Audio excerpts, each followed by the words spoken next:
Desde muy pequeña Mona siempre fue distinta. Entre un grupo de recién nacidos destacaba por su belleza inusual. A medida que fue creciendo, esa belleza solo aumentó, atrayendo miradas y atenciones por igual. Su ego no tardó en inflarse, y en la infancia, cuando jugaban a las escondidas, los niños preferían dejarse encontrar por ella, solo para complacerla. Todo en su mundo giraba en torno a la adoración que generaba su paso. Ahora ya convertida en una joven de rostro angelical, cabellos dorados, ojos claros y figura envidiable, Mona camina por la vida con una mezcla de ternura y altivez. Su apariencia perfecta es innegable, pero su personalidad no tanto. Aunque encantadora, tiene una actitud claramente arrogante. Por dentro, por fuera, prefiere quedar bien con todo el mundo. Sin embargo, ese día ocurre algo inusual. Hay un chico nuevo llamado Kuroa, o al menos así le vamos a llamar en este resumen. Y este mismo chico apenas le responde un buenos días, con su rostro de absoluto fastidio. Este joven no es como los demás, no se deja impresionar por su apariencia y no cae en su encanto. La frialdad de Kuroa la deja perpleja, no entiende cómo puede existir alguien inmune a su encanto. Intrigada, decide hablarle. Le pregunta si ya se ha acostumbrado a la escuela, pues apenas lleva 2 semanas desde su traslado. Pero él, llevándose la mano al rostro con evidente incomodidad, le deja en claro que no quiere tener trato con ella. A pesar del rechazo, Mona mantiene la amabilidad y le ofrece un recorrido por la escuela y su ayuda para lo que necesite. Este gesto no pasa desapercibido y los otros chicos, testigos de esa escena, se ponen celosos al ver a Mona, la chica perfecta, tratar con tanta cortesía a un recién llegado. Pero Kuroa ya está cansado de la insistencia y con un tono serio y directo le pide que lo deje en paz. Sin embargo, Mona no se rinde y pronto descubre, al espiarlo ligeramente, que Kuroa tiene cierta afición por los gatos y en un intento por llamar su atención decide imitar el comportamiento de uno de estos felinos, maullidos, gestos y poses adorables. Para muchos su actuación es encantadora, pero Kuroa solo siente vergüenza ajena. Su rostro lo dice todo, incomodidad absoluta, así que le pide por favor que solo le hable si es estrictamente necesario. Humillada una vez más, Mona se retira, pero no se da por vencida. A lo largo de su vida siempre había logrado lo que quería, y este chico no sería la excepción. Su siguiente intento consiste en colocar carteles provocativos para presumir sus piernas, pero el prota sigue firme en su devoción y piensa en la Biblia y piensa en Diosito y no cede. Entonces decide intensificar el juego, se deja caer estratégicamente para mostrar más de lo que debe, pero Kuroa apenas suspira y se aleja sin decir ni una palabra. Ella no logra comprender cómo sus estrategias, que siempre habían sido efectivas, ahora fallan una tras otra. En un último intento desesperado, Mona finge estar enferma para que Kuroa la lleve a la enfermería. Ahí, lejos de las miradas ajenas, cambia completamente su actitud. Se vuelve provocativa, insinuante y le comenta que ese lugar suele estar vacío a esa hora. Le pregunta directamente qué siente por ella, por qué siempre la trata con tanta frialdad y si acaso hizo algo malo para merecer ese desprecio. Sorprendido por la situación, Kuroa se sonroja levemente y por un instante Mona cree que finalmente ha logrado derribar sus barreras, pero él recupera rápidamente la compostura, ocultando sus emociones tras un rostro serio. Mona, decidida a no dejar que todo termine ahí, lo toma del brazo con fuerza y lo arrastra fuera del lugar. La casualidad provocó el desastre y sin notar una cortina caer en el suelo, ambos tropezaron y terminaron uno sobre el otro, directamente sobre una cama. Una escena comprometedora para cualquiera, pero aún más para alguien tan devoto como él. A pesar de lo incómodo de la situación, Kuroa mantiene esa expresión de desaprobación, como si ni siquiera esa cercanía con la chica más deseada de la escuela le afectara nada. Mona, incapaz de aceptar que sus encantos no surtían efecto, decide dar un paso más. Con aparente descuido se suelta la camiseta y queda expuesta frente a él. Una imagen que, sin duda, pondría a prueba a cualquier adolescente, menos a Kuroa. Ante la escena su rostro se mantiene firme, aunque su mente recita rápidamente: piensa en la Biblia, piensa en la Biblia. Esta indiferencia rompe finalmente a Mona, pero en medio de todo el llanto, su cuerpo se mueve torpemente y está a punto de caerse de la cama. Kuroa, con reflejos felinos, logra sujetarla antes de que se golpee. No obstante, la posición en la que terminan es más que comprometedora. admiradora. Ya saben, están un poco demasiado cerca, todo listo para un malentendido. Y justo ahí algo nuevo ocurre. Mona, por primera vez en su vida, se sonroja frente a un chico. Kuroa, igual de incómodo, se aparta de inmediato y con tono firme le aconseja que ese tipo de actitudes debería reservarlas para cuando a alguien le guste realmente. Aquellas palabras inesperadas golpean con fuerza el corazón de Mona, porque ese chico que siempre la rechazaba ahora decía algo que parecía tan honesto. Más tarde, de regreso al salón, Mona se detiene un momento y le agradece sinceramente a Kuroa por haberla llevado a la enfermería, pero cuando cruzan miradas con él, siente que algo ha cambiado. Por primera vez, siente que esta mirada le afecta y su corazón se acelera y no puede evitar el nerviosismo. Podía ser que se estaba enamorando de verdad. Aturdida por esa posibilidad, Mona pierde la concentración y se golpea accidentalmente contra la mesa. Kuroa la mira, ella le devuelve la mirada y por un instante se percibe una extraña ternura entre ambos. Sin embargo, al día siguiente, la rutina regresa. Como siempre al llegar a clases, Mona es rodeada por admiradores, pero ella no presta atención. Solo hay una persona que le importa, Kuroa. Y cuando finalmente se cruzan, él le lanza un escueto buenos días, frío y apático, igual que siempre. Durante la clase de gimnasia, Mona vuelve a deslumbrar. Su figura atlética y su encanto natural hacen que todos se queden mirando, pero Kuroa, concentrado en su partido de baloncesto, le ignora por completo. Mona, aún pensando en esas palabras en la enfermería, decide desobedecer su consejo y termina la clase aún más sudada y sin cambiarse deja que las gotas recorran su piel, incluso dejando visible parte del ombligo, una imagen que para cualquier otro habría sido irresistible. Pero Kuroa, como siempre, no cede. Sin prestar atención, hace su clásico gesto de indiferencia y se marcha, mientras repite: piensa en la Biblia, piensa en la Biblia. El chico va directo a los bebederos, mojándose la cabeza en un intento por despejar sus pensamientos. Mona lo observa a la distancia, frustrada, preguntándose qué más puede hacer para llamar su atención. Cuando vuelve a cruzarse con él, lo mira fijamente, pero para su sorpresa, Kuroa parece ahora tenerle miedo. En lugar de responderle, la ignora por completo. Decidida, Mona se queda a beber agua, esperando que él le diga algo. Mona, distraída por observarlo, termina empapándose en el bebedero. Su blusa blanca, ahora completamente mojada, se vuelve transparente, revelando mucho más de lo que debería. Esta vez incluso Kuroa no puede evitar ponerse nervioso, pero Mona, en lugar de aprovechar la situación, queda paralizada sin saber cómo reaccionar. Viéndola incómoda, Kuroa se quita su camiseta y se la entrega para que se cubra. Un gesto noble que deja al descubierto su torso y una visión que deja a Mona completamente roja, más avergonzada que nunca. Con un tímido "gracias" recibe la camiseta. Sin embargo, la escena no termina ahí. Otra compañera de clase presencia todo el momento, quedando igualmente sorprendida por la actitud del siempre reservado Kuroa. Al salir del colegio, Kuroa caminaba con paso firme pero la mente inquieta. No podía pensar que, pese a su estricta disciplina espiritual, le había dado su camiseta empapada de sudor a una chica. Sin embargo, sus pensamientos no durarían mucho en silencio. Dos de sus compañeros, Kido, el que se cree un Don Juan pero no pesca ni un resfriado, y Kobayakawa, el clásico cuatro ojos virgen que todos ignoran, lo interceptan comentando entre burlas y asombro que se está pasando de frío con tremenda chica. Pero ante la insistencia de los dos, les pide que lo acompañen a un parque cercano. Ya en ese espacio más tranquilo, Kuroa les confiesa la verdad. Él es el heredero de un templo felino. Como tal, tiene prohibido involucrarse sentimentalmente con mujeres. Jamás ha tenido novia. Y esa es la verdadera razón por la que actúa tan frío con Mona. Aunque en el fondo, no puede dejar de recordar todo lo que ha visto hasta ahora. Cada gesto, cada mirada y cada momento lo perturba más de lo que quisiera. Sus amigos, aunque sorprendidos, tratan de hacerle ver que ser amable con Mona no necesariamente lo aleja de su fe, pero Kuroa no está tan seguro de esto. Tiene miedo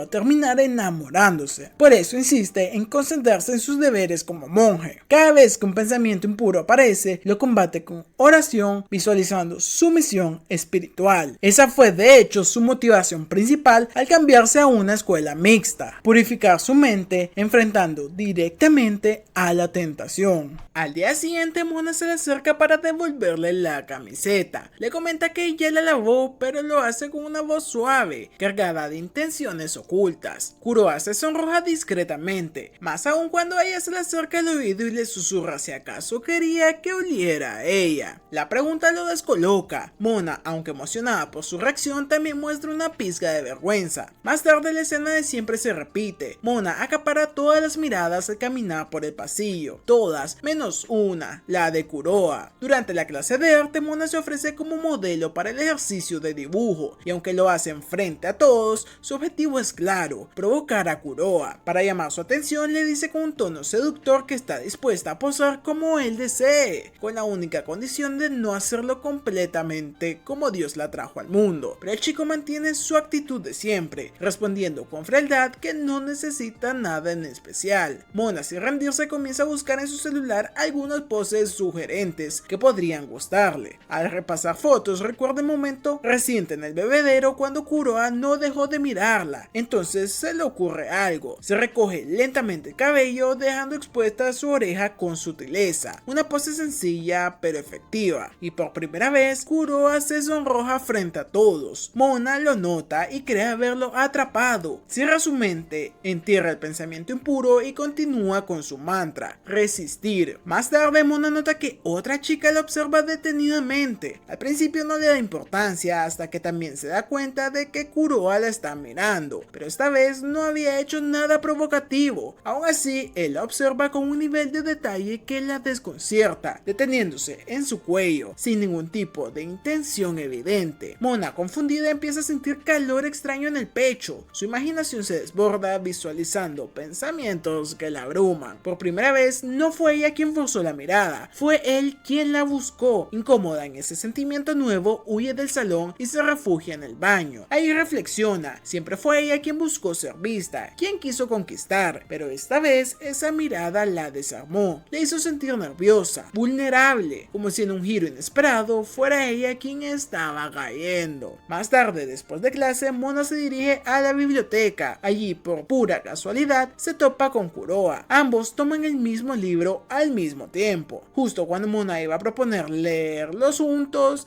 él simplemente le dice que se lo quede, sin dudarlo, frío como siempre. A ella la respuesta la toma por sorpresa, pero Kuroa, mientras se aleja, no deja de pensar cómo puede verse tan linda incluso haciendo algo tan normal. Poco a poco, el corazón del santo monje empieza a tambalearse. Tras la escena en la biblioteca, Mona empieza a notar algo extraño. Esa chica de antes, Haru, sigue observándolos desde lejos. Pese a la incomodidad, Mona logra sentarse junto a Kuroa, intentando estudiar muy cerca de él, con toda la intención de generar una atmósfera íntima. Sin embargo, al prota no le agrada del todo esta cercanía, y sin rodeos le sugiere que busque otro libro para leer. Pero antes de moverse, Mona nota algo. Haru sigue presente, atenta como si los vigilara. Entonces cae en cuenta de una posibilidad inquietante. ¿Y si en realidad no le está viendo a ella? ¿Y si su objetivo siempre ha sido Kuroa? La sola idea de que otra chica pueda robárselo frente a sus ojos la alarma, y como buena estratega del romance, decide que es hora de ponerse seria con su plan de conquista. Así que se sienta frente al prota, esta vez con una postura refinada y elegante, lentes puestos, actitud sobria y mirada serena. Mona se transforma en una imagen de satisfacción, y aunque Kuroa intenta mantenerse firme, comienza a ponerse visiblemente nervioso. Con gafas, Mona se ve incluso más encantadora. Para aumentar aún más la tensión, ella empieza a rozarle la pierna con la suya, sutilmente, como si fuera, digamos, un accidente. El pobre Kuroa no sabe cómo reaccionar ni qué está buscando ella, pero lo que sí tiene claro es que no puede dejarse vencer, así que sin decir más, se pone de pie y le pide por favor que deje de patearlo, dejándola con la sensación de haber sido derrotada otra vez. Y por si fuera poco, su presunta rival Haru sigue cerca. Decidida a entender a su contrincante, Mona empieza a vigilarla con más atención. Observa cómo Haru riega las flores en sus ratos libres, limpia la pizarra sin que nadie se lo pida y acomoda los pupitres con dedicación. Es un amor de persona. Mona se frustra. Haru no solo tiene la personalidad completamente opuesta a la suya, sino que además parece tener un aura tranquila que podría atraer a alguien como Kuroa, aparte de verse bien. Pero toda su estrategia da un giro cuando en una conversación casual ella le dice un compañero, gracias, te quiero. Una frase que a Mona le suena tierna, dulce y natural, y entonces cae en cuenta que ella nunca ha usado ese tipo de tono con Kuroa. Decidida a usar su encanto con ternura, sube a la azotea y deja caer un pañuelo a propósito. Kuroa, como siempre atento, lo recoge sin dudar. Un momento perfecto para acercarse, darle las gracias y añadir un dulce te quiero. Pero cuando intenta decirlo, las palabras no le salen. Se pone nerviosa, muy nerviosa, y como si el universo quisiera burlarse de ella, una ráfaga de viento repentina le levanta la falda. Avergonzada, Mona entra en pánico. Todo sale mal, tan mal que en lugar de la frase romántica termina gritándole al prota que es repugnante. Kuroa, visiblemente incómodo, le asegura que no ha visto nada, pero la situación ya está fuera de control. Mona se retira completamente derrotada por su propio plan fallido. Más tarde en clase se organiza un sorteo para formar el comité del festival escolar. Mientras el prota se salva de participar, Mona no, y le toca trabajar junto a Haru. Una vez finalizadas las clases, ambas se quedan solas en el aula para discutir las propuestas del evento, y mientras conversan, Mona observa a Haru con desconfianza, convencida de que debe analizar cada movimiento de su rival. Su instinto de abeja reina está en alerta máxima, pero entonces ocurre algo extraño. Haru se muestra nerviosa, le dice a Mona con una expresión bastante seria que jamás debe mirar su celular, porque es la única persona a la que no le permitiría hacerlo. Eso enciende la chispa de la curiosidad. ¿Qué estará ocultando? Intrigada, Mona decide seguirla en secreto y termina descubriendo su celular desbloqueado. Dentro se encuentra con algo inesperado, una galería repleta de fotos suyas, decenas, cientos de imágenes de ella capturadas en distintos momentos. Haru, al verse descubierta, rompe en llanto. Se disculpa con sinceridad, explicando que desde que vio a Mona por primera vez, se convirtió en su mayor fan y no pudo evitarlo. Le ha tomado más de 300 fotos sin que se diera cuenta. Mona se queda sin palabras. En ese momento lo comprende todo. Haru no estaba observando a Kuroa, nunca lo estuvo. Toda su atención estaba puesta en ella. Después de recibir el apoyo inesperado de Haru, Mona logró calmarse un poco. La chica le mencionó que había notado cambios en su rostro durante los últimos días, asegurándole que aquello solo podía significar que estaba completamente enamorada de Kuroa. Mona intentó negarlo, pero su propio sonrojo la delató. Haru incluso le dio su bendición para que persiguiera ese amor, convirtiendo su relación de enemigas en una alianza de mejores amigas improvisada. Los días pasaron mientras Mona y Haru se concentraban en la organización del festival cultural. Haru estaba decidida a ayudarla, mientras Mona insistía en que no sentía amor verdadero, sino que solo quería hacer que Kuroa cayera rendido para alimentar su ego. En una sala repleta de vestuarios, ambas buscaron la ropa para el evento. Haru le sugirió a Mona que se probara un traje, pero ella se negó. La chica le contó entonces la leyenda del festival. Si una pareja se toma de la mano en el puente del amor, quedaría unida por siempre. La rubia fingió indiferencia, pero tomó nota mental de esa idea. Y cuando Haru se fue junto a una amiga, Mona quedó sola y lo vio como su mejor oportunidad. Empezó a probarse distintos disfraces hasta encontrar uno que la impactó, un atrevido traje de conejita. Al mirarse al espejo sintió que era demasiado revelador y decidió que no se lo pondría frente a Kuroa. Y justo en ese momento la puerta se abrió. Sí, el chico apareció. Él se sonrojó al verla así y ella, avergonzada, le mencionó que solo estaba probándose el traje como parte de sus tareas del comité del festival. El prota le explicó que había entrado porque un maestro le pidió dejar unas hojas ahí y que se iría enseguida, pero justo en ese instante Mona escuchó la voz de Haru acercándose y para evitar malentendidos tomó la mano de Kuroa y lo llevó al armario. El espacio reducido los obligó a permanecer muy cerca y ella sintió la respiración del calor de él. El momento fue bastante divertido y la verdad es que no se sabía quién iba a ceder primero, aunque claro, el monje siempre intentó mantener la calma evitando cualquier pensamiento indebido, y cuando Haru finalmente se retiró, ambos salieron del armario, sonrojados y avergonzados. Mona volvió a mirarse en el espejo y pensó que el traje era demasiado atrevido y nada lindo para usarlo, pero Kuroa entonces le dijo que se veía bien, aunque probablemente estaba mostrando demasiado. Ese simple comentario bastó para que el corazón de Mona se acelerara más que nunca, haciéndole notar que su juego comenzaba a volverse peligroso para sus propios sentimientos. Después de aquel comentario de Kuroa sobre lo linda que se veía, Mona quedó completamente flechada. Mientras él se alejaba, ella sentía que su corazón latía más rápido que nunca. Por su lado, Kurowa se cuestionaba a sí mismo, preguntándose por qué había dicho algo así. Sabía que no debía de ser amable con ninguna chica, pero como él mismo pensaba, un error lo comete cualquiera y un vaso de agua no se niega a nadie. Al día siguiente, Mona caminaba con una seguridad renovada. Estaba convencida de que las cosas habían cambiado, pues Kurowa le había dicho que estaba linda. Sin embargo, cuando saludó con buenos días, recibió una respuesta más fría que nunca, dejando en claro que aquel momento no significaba nada para él. Esa frialdad se mantuvo durante los días siguientes, hasta que finalmente llegó el esperado festival escolar. El salón de su clase estaba abarrotado de gente. Todos querían entrar al restaurante temático donde Mona estaba atendiendo como parte del comité. Dentro, dos chicas probaban la comida mientras comentaban entre ellas que quizás deberían visitar otros puestos del festival antes de que terminara el día. Cuando llegó el momento de los cambios de turno para descansar, Mona vio la oportunidad de acercarse a Kurowa. Se dirigió hacia él con la intención de proponerle pasar un momento juntos. Sin embargo, el protagonista seguía enfocado en su trabajo, ayudando al chef como si no existiera nadie más. Ni siquiera se detuvo para tomar un descanso, conformándose solo con los pedazos de pan que había horneado, dejando claro que su interés estaba lejos de cualquier coqueteo. Haru, al ver la situación, decidió asistir a su amiga. Con una idea ingeniosa, le colocó unas orejas de conejo a Kurowa y le sugirió que, si tanto le gustaba trabajar, al menos podía salir con Mona para anunciar la cafetería por el festival. Ese pequeño empujoncito divino abrió una puerta de oportunidad para la rubia. Ambos comenzaron a caminar juntos por los pasillos del festival. Kurowa parecía algo cansado mientras Mona analizaba cada oportunidad para acercarse más a él. Pronto se encontraron con la atracción de la casa embrujada. Aunque Mona estaba aterrada, notó que la decoración llamaba mucho la atención del protagonista, así que decidida a aprovechar la situación, le propuso entrar. Kurowa se hizo el de rogar al inicio, pero finalmente accedió. Dentro de la casa embrujada, la rubia intentó acercarse discretamente, buscando ese contacto que acelerara el corazón del monje moderno. Sin embargo, él estaba demasiado concentrado en observar cada detalle de la decoración. En un momento, la falda de Mona se atoró con una figura decorativa. Al quedarse atrás, estiró la mano para alcanzar la camiseta de Kurowa, quien al girarse notó la posición tan comprometedora en la que ella había quedado. La vergüenza le invadió por completo y sin pensarlo corrió fuera de la atracción con la lápida decorativa todavía enganchada en su ropa. Después de devolver el adorno a su lugar, Mona no se dio por vencida. Durante el resto del festival intentó diferentes estrategias para conquistar al prota. Primero probó el clásico truco de las crepas. Se manchó la boca de forma intencional para que él se ofreciera a limpiarla. Kurowa estuvo a punto de hacerlo, pero un pájaro apareció de la nada y le robó la crepa, arruinando el plan. Esa misma noche, durante un concierto en vivo del festival, Mona intentó aprovechar la multitud para pedirle a Kurowa que la cargara a caballito y poder ver el escenario. Sin embargo, terminó subiendo al chico equivocado, lo que le provocó una vergüenza tremenda. Al día siguiente lo intentó una vez más, ahora con las figuras de globos, pero el globo estalló antes de lograr impresionar a su objetivo. Cada intento fallido la iba dejando más frustrada y con la sensación de que el tiempo para enamorarlo se estaba acabando. Fue entonces cuando sus ojos se posaron en el Puente del Amor, ese sitio legendario del festival donde, según la tradición, cualquier pareja que se tomara la mano quedaría unida para siempre. Al ver el puente en persona, iluminado y rodeado de la atmósfera mágica del festival, Mona sintió un cosquilleo en el pecho. Por primera vez entendió que ese lugar no solo era especial por la leyenda, sino porque representaba la última oportunidad para que su corazón y el de Kurowa se encontraran. En otra área del festival, en el restaurante de la clase, una chica llamada Sajina esperaba poder ver al protagonista. Había estado observándolo desde su asiento, pero al notar que no tendría oportunidad de acercarse, se levantó con una expresión de decepción y se retiró sin decir nada. Mientras tanto, Mona y Kurowa llegaron a la entrada del famoso Puente del Amor, donde varias parejas se tomaban de la mano. Los visitantes que los veían juntos no tardaban en asumir que también eran una pareja, lo que hizo que Kurowa se sintiera incómodo. El joven pensó en regresar al aula, pero Mona, intentando mantener la fachada y evitar que los rumores crecieran, explicó que aquel sitio era perfecto para promocionar la cafetería de la clase. A pesar de su estrategia, Mona no quería rendirse. Observando al protagonista, notó que seguía completamente indiferente. Aprovechando el momento, intentó rozar su mano con disimulo, esperando incomodarlo y llamar su atención. El plan parecía fallar, así que ejecutó su último movimiento, fingió tropezar y dejarse caer, confiando en que el protagonista la levantara tomándola de la mano, cumpliendo la tradición romántica. Para su sorpresa, Kurowa reaccionó de una manera completamente inesperada. La levantó por las axilas, prácticamente cargándola frente a todos, y Mona quedó en shock, avergonzada y con las mejillas rojas, mientras el chico se marchaba tranquilamente como si nada hubiera pasado. La rubia corrió tras él, aprovechando que aún tenía unos minutos de descanso antes de volver al trabajo. Sin embargo, justo cuando lo alcanzó, dos compañeras del salón aparecieron apresuradas para pedirle que regresara a la cafetería, pues había llegado un inesperado flujo de parejas y necesitaban su ayuda para evitar que todo se viniera abajo. Al final del festival, Mona se encontró desanimada. Todos sus esfuerzos habían terminado en fracaso. Al verla así, Haru decidió intervenir una vez más y pidió al protagonista que ayudara a la rubia a cargar unas mesas. Sin posibilidad de negarse, Kurowa accedió. Así, ambos caminaron juntos por el puente del amor una vez más, cada uno sosteniendo una mesa. El ambiente era extraño. Mona había perdido la energía y las alegrías habituales, y el silencio entre los dos se sentía pesado. En un intento por romper la incomodidad, se atrevió a preguntarle si al menos había disfrutado un poco de ese festival. Al no recibir respuesta inmediata, pensó que por su culpa él no la había pasado bien. Sumida en sus pensamientos, no se dio cuenta de que estaba a punto de chocar contra unas cajas apiladas. En ese instante fue que Kurowa reaccionó por instinto y la tomó de la mano para jalarle hacia él, evitando así el accidente. La escena ocurrió justo en medio del puente del amor, frente al paisaje iluminado de todo el festival. Mona se quedó paralizada, nerviosa y sonrojada. El corazón le latía con fuerza, consciente de lo simbólico del momento. Aunque ambos intentaron disimular, la conexión había sido clara. Poco antes de irse, Kurowa le mencionó que sí que se había divertido, ya que nunca había tenido una experiencia así. Aquella simple frase dejó a Mona completamente confundida. Al día siguiente, tras el festival, tanto Mona como Haru comenzaron a cuestionarse si la leyenda del puente del amor tendría algo de verdad. Cuando Mona vio al protagonista caminar con sus amigos por el pasillo, instintivamente se escondió. Sin embargo, al recordar lo que sucedió el día anterior, se convenció de que era el momento perfecto para recuperar su confianza y alimentar su ego. Se acercó al prota y le propuso caminar juntos hacia el salón de clases. Durante el trayecto, Kobayakawa sugirió ir a los bolos después de clase, propuesta que tanto Mona como Haru aceptaron, con Haru prácticamente arrastrando a la rubia para que no dejara pasar la oportunidad. En la bolera, Mona buscó impresionar al prota, logró un tiro perfecto derribando todos los pinos y celebró avanzando poco a poco hacia Kurowa, intentando así chocarle la mano. Sin embargo, los nervios la traicionaron y en el último segundo retrocedió, incapaz de completar el gesto. Mientras los demás disfrutaban del juego, Kurowa permanecía distante, todavía perturbado por lo ocurrido el día anterior en el puente del amor. No podía creer que la situación lo hubiera afectado tanto. En su interior, el tipo todavía reafirmaba la decisión de mantenerse firme en su disciplina. Mona estaba decidida a darlo todo para conquistarlo. Ese día se armó de valor y se acercó a él mientras descansaban tomando una gaseosa. Con una mezcla de timidez y coquetería, le pidió un sorbo a su bebida. Aunque el chico le advirtió que sus labios acaban de tocar la botella, ella, con un ligero rubor en las mejillas, bebió de todos modos y luego se la devolvió, provocando un beso indirecto que parecía salido de un drama escolar. Esperen, sí estamos en un drama escolar. Kurowa, firme en su rol de monje imbatible, interpretó la situación como una prueba más de su disciplina y sobrevivió sin mostrar debilidad, mientras Mona, frustrada pero entretenida, lo observaba. Al día siguiente, toda la clase quedó sorprendida por lo adorable que se veía Mona en su uniforme de invierno. Un simple suéter bastaba para resaltar su encanto. Ella aprovechó para intentar de nuevo poner nervioso al protagonista, pero como siempre, él se mantuvo frío e inexpresivo. Sin embargo, el comportamiento distante del chico no pasó desapercibido para sus compañeros. Kobayakawa y el otro, intrigados, lo llamaron detrás de los salones para confrontarlo. Querían saber por qué era tan incapaz de ser amable con Mona, a pesar de los evidentes esfuerzos de ella por acercarse. Incluso le hicieron cuestionarse si realmente estaba actuando conforme a sus valores. De camino al aula, Kurowa se cruzó con Haru, quien lo reprendió por ser tan frío. La chica le recordó que las mujeres suelen enamorarse de quienes muestran calidez, no de paredes de hielo como él. Varios estudiantes escucharon la conversación y comenzaron a murmurar, convencidos convencidos de que algo pasaba entre el prota y Mona. Haru, molesta, terminó gritándole que era el peor por cómo la trataba, dejando a Kurowa bastante pensativo. Para complicar aún más su día, al llegar al salón encontró a Mona ayudando a un profesor con unos carteles. La imagen de la rubia trabajando con esa sonrisa radiante lo hizo reflexionar sobre si estaba actuando correctamente al mantener siempre esa barrera entre ellos. Poco después, Mona notó que había olvidado su libro. Kurowa, venciendo un poco su rigidez, le ofreció a compartir el suyo. Eso iluminó el rostro de la rubia, que movió su pupitre con entusiasmo para sentarse a su lado. No obstante, el instinto del protagonista lo hizo apartarse de golpe, repitiendo la escena incómoda de siempre frente a todos. Esta vez, sin embargo, respiró hondo y se acercó lentamente, explicando con calma que solo se había sobresaltado. Mona quedó sonrojada, feliz de ver esa pequeña grieta en el muro de hielo que era Kurowa. Los días pasaron hasta que una mañana lluviosa alteró el ánimo de Mona. La lluvia siempre le complicaba la vida, tardaba más en arreglarse, sus zapatos se mojaban y el mundo parecía gris. Mientras caminaba rumbo a la escuela pensaba solo en el prota y justo lo vio. El chico estaba detenido esperando que la lluvia amainara. Su paraguas no lo cubría, lo había dejado sobre unos gatitos callejeros para que no se mojaran. Un acto puro y silencioso de bondad que hizo que el corazón de Mona latiera incluso más rápido. Viendo su oportunidad, la rubia se acercó y le ofreció compartir su paraguas. Kurowa dudó al principio, fiel a su idea de mantener la distancia, pero recordó las palabras de sus amigos y terminó aceptando, aunque intentando mantener una separación prudente. Mona, en cambio, aprovechó cada paso para acercarse más y más, buscando provocarle nerviosismo. Cada vez que ella se pegaba a su hombro, él se escurría un poco más hacia el borde, manteniendo un territorio de monje, mientras la lluvia golpeaba el plástico del paraguas como si marcara el ritmo de aquel silencioso juego de acercamiento y rechazo. En su interior, el prota luchaba por no caer y se repetía a sí mismo que pensara en la Biblia, intentando ignorar el dulce aroma de la rubia y la cercanía que amenazaba con derrumbar sus defensas. Tras un rato de caminata bajo la lluvia, Mona y Kurowa finalmente llegaron a la escuela. La tensión entre ambos seguía latente. Al pasar por la parte trasera de la escuela, sus ojos se posaron en una escena inesperada. Sahina, la talentosa jugadora de baloncesto de primer año, estaba ahí practicando. La chica, al notar la presencia del dúo, se puso visiblemente nerviosa. Sus manos sudaron, sus piernas titubearon y, como si los nervios la traicionaran, resbaló haciendo que el balón saliera disparado directo hacia la cara de Mona. Antes de que el desastre ocurriera, Kurowa reaccionó con reflejos felinos, deteniendo el balón a centímetros de su rostro. Fue un movimiento limpio, rápido y casi instintivo que dejó a Mona con el corazón acelerado por razones que iban más allá del susto. Sahina se levantó de inmediato, roja de vergüenza, y en un tono firme regañó a Mona por estar en el área de práctica cuando debería estar en las gradas. La rubia, incómoda, sugirió retirarse, pero antes de lograrlo, Sahina la tomó del brazo y la llevó a un rincón del gimnasio. Su mirada temblaba entre enojo y nerviosismo. Con la voz quebrada, le preguntó directamente si había algo entre ella y Kurowa. Mona lo negó con rapidez, intentando mantener la compostura, pero la basquetbolista no parecía convencida. Señaló el paraguas que el prota sostenía, insinuando que habían venido juntos a la escuela, por supuesto compartiéndolo, algo que para ella solo haría una pareja. La rubia insistió en que no pasaba nada, pero Sahina no cedió. Según ella, ninguna chica compartiría un paraguas con un chico sin sentir algo por él. El ambiente se volvió pesado y por suerte las compañeras de Sahina intervinieron antes de que la escena escalara, llevándose a la basquetbolista, que claramente estaba asustando a Mona con su intensidad. Finalmente sola, la rubia salió del gimnasio con el corazón acelerado, procesando todo lo ocurrido. Más tarde se animó a preguntarle al protagonista si es que conocía a esa chica, y el prota, tan indiferente como siempre, respondió que no tenía ni idea de quién era. Esto hizo que Mona llegara a su propia conclusión: Sahina estaba celosa. La sospecha de que esa chica atlética y perfecta pudiera estar interesada en el protagonista encendió una chispa en Mona. Ya no se trataba solo de conquistar a Kurowa para alimentar su ego, ahora había una rivalidad en juego. Para confirmar sus sospechas, recurrió a Haru, quien explicó que Sahina era la estrella del equipo de baloncesto de primer año, con grandes habilidades, inteligencia y buenas calificaciones. Cada palabra de su amiga solo reforzaba su determinación. No podía permitir que esa gata rompehogares se interpusiera en su camino. Poco después, después Sahina volvió a aparecer, caminó hacia Mona con paso firme, pero en el momento exacto en que estuvo a punto de decir algo, Kuroue apareció en escena. Bastó con que él la mirara y la reconociera como la estrella del equipo de baloncesto para que el rostro de Sahina se encendiera como un semáforo rojo. Sus nervios la traicionaron, tropezó, dejó caer sus cosas y al agacharse, su falda corta la expuso más de lo que cualquier diosa del anime permitiría. Mona lo notó de inmediato, la caída, el sonrojo y el silencio nervioso. Sahina estaba enamorada del protagonista. Aquello era una declaración de guerras sin palabras. Al siguiente día, la sombra de Sahina comenzó a acechar a Mona constantemente. La rubia sentía su mirada en los pasillos, en el gimnasio, incluso desde la puerta de su salón. La situación llegó a su punto álgido cuando, frente a Kuroue, Sahina se mostró tan nerviosa que apenas pudo responderle, mientras Mona lo saludaba con toda la confianza que pudo reunir, intentando marcar territorio. Pero la tranquilidad duró poco y cuando entraron al salón, Mona se dio cuenta de algo preocupante. El prota había recordado el nombre de Sahina. Era señal de que, de una u otra forma, ella ya había logrado llamar su atención. Mientras tanto, Sahina conversaba con su amiga Minami sobre lo ocurrido en el gimnasio. Le confesaba lo impresionante que le parecía el prota, y que al descubrir que él y Mona no estaban saliendo realmente, había sentido una especie de esperanza. Pero en su interior también ardía una llama de celos, pues había visto demasiado cerca cómo Mona intentaba acercarse al protagonista. En medio de la charla, unos chicos de su clase, los típicos virgos del pasillo, estaban reunidos viendo en secreto a sus actrices favoritas de obvio Hollywood. Aquello hizo que Sahina reflexionara. Los chicos solían fijarse en cosas llamativas y provocativas. Podría no tener cerebro, pero sí que tiene una idea. Por otro lado, Mona se había prometido a sí misma que encontraría una manera de borrar del mapa la presencia de Sahina en el corazón del prota. Su oportunidad llegaría en la siguiente clase de educación física, donde estaban practicando baloncesto. Ahí Mona decidió que si lograba impresionar a Kuroue jugando mejor que Sahina, él se fijaría más en ella. La rubia se lució en la cancha con movimientos ágiles y encestadas firmes, mientras Kuroue, torpe y sin mucho interés, no destacaba demasiado en el juego. Viendo su falta de habilidad, Mona aprovechó la oportunidad para acercarse y ofrecerle enseñarle algunos trucos. En un tono atrevido, se puso detrás de él para guiar su tiro, rozando sus brazos con los suyos y colocándose peligrosamente cerca de su espalda. Kuroue, que trataba de mantenerse firme en su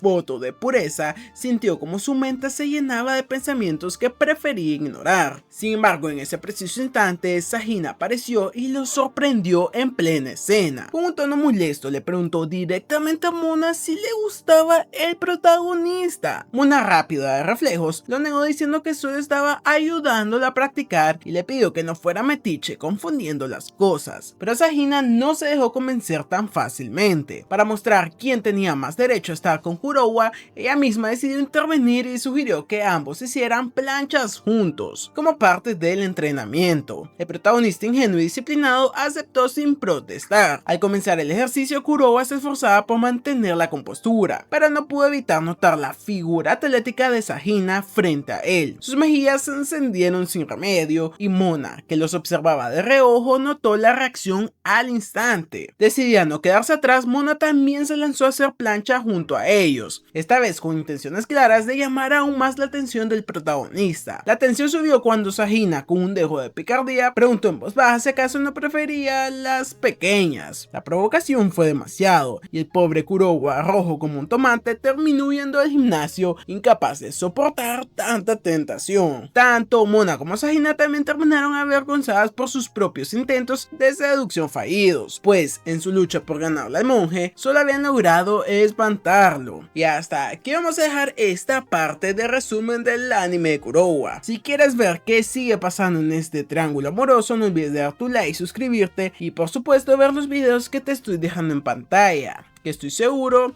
que te van a encantar.